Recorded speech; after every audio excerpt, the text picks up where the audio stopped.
Cycling in Richmond Park. My favourite place to cycle is Richmond Park. I returned to cycling after many decades in around 2022-23 and was gifted a beautiful Giant Contend by my husband. I was terrified of cycling on so-called normal roads.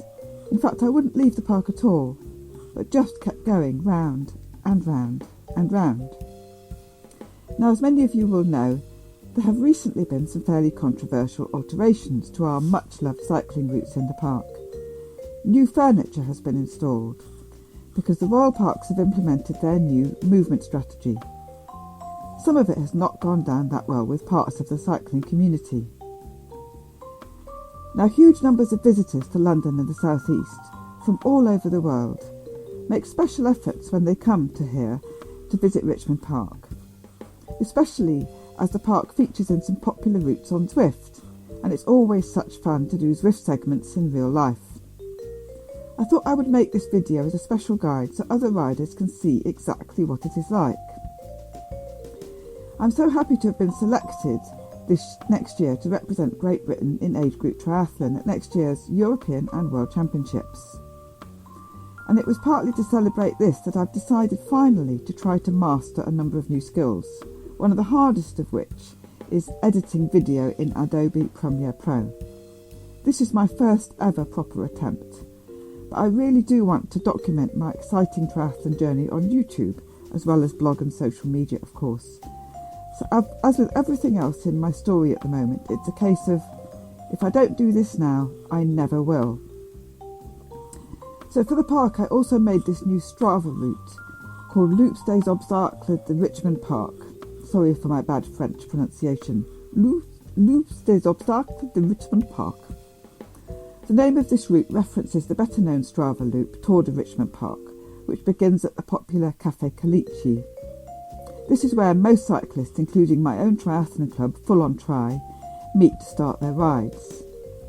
However, my other cycling club, Torelli KCR, actually meets at the start and end of our rides at Café Torelli in Kew. And on our frequent park laps before work, supplemented by Torelli coffee before and after, of course, we start and end the park laps not at Calicci but at Richmond Gate.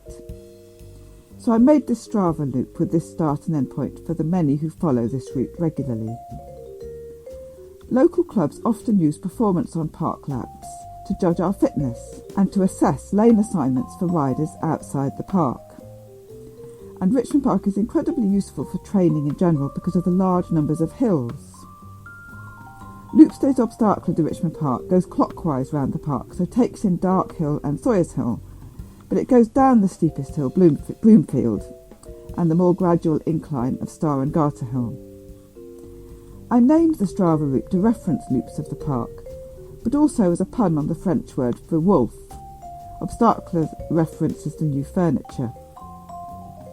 On a busy morning at the weekend, when a whole lot of Central London and other clubs seem to head over to Richmond, it really can feel as though packs of wolves have descended. I like to imagine these cyclists, or we cyclists, as I suppose I better include myself, as rather wild animals running like a pack. And we've definitely been brought into line by these new obstacles and the pre-existing ones. We draft like unstopped rivers through, over and around them all. But for me it's better now because we can no longer afford to focus solely on those watts per kilo, those VO2 max readings, those power readings from our Garmin and Wahoo bike computers, because we also have to look up and around at what lies ahead. Richmond Park can no longer be treated like a free-for-all velodrome. Part of the changes include making large parts of the park traffic-free, apart from cyclists. The deer and ducks have been among those who clearly relish this haven-like atmosphere in some of the furthest reaches. Even if I could or wanted to whiz down Broomfield Hill at 40 miles per hour, I wouldn't dare because of the wildlife that now seems to revel in sitting in the middle of the road for long periods, a real hazard for the speed-addicted cyclists. Under this movement strategy now made permanent, there is now no through traffic between Broomfield Hill Car Park and Robin Hood Car Park.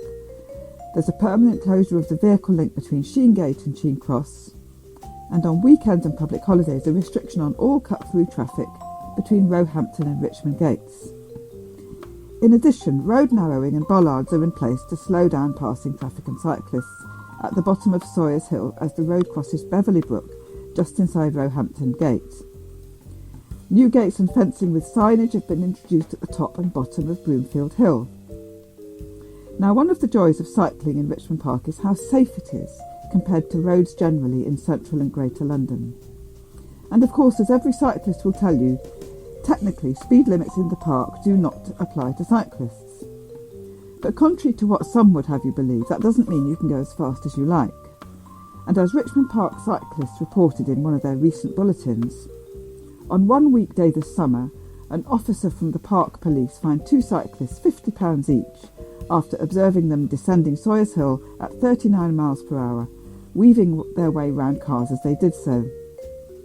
It's believed to be the first time a cyclist was punished for this kind of thing since 2015, but as Richmond Park cyclists noted, it serves as a reminder that anyone who rides in a manner that could endanger themselves or others is falling foul of the park regulations. The police therefore have a duty to act, which we all should support. Personally, I've noticed, because I have to admit I'm not one of the fastest cyclists to whiz around the park, that it is noticeably calmer and feels safer in the park with these new furnitures in place than it did before. I like the fact that we have to be conscious of being careful, and that Broomfield Hill feels a lot less dangerous than it did before these additional furnishings and limits were introduced. And I can still, my best record on Loop Days Obstacle with the Richmond Park is just over 22 minutes to go the whole way round. When I first started cycling back around this time last year, I guess, it was, I couldn't get under 30 minutes. And you can still, do a really good speed, even with everything in place as it is now. No furniture, no obstacles like the ones that they put in place would stop us strengthening our leg, of doing the exercises, of doing the hill work, of going up those hills in the top gears to make them as hard as possible. Nothing stops us doing that. So I love the park and the opportunity it gives to improve my cycling.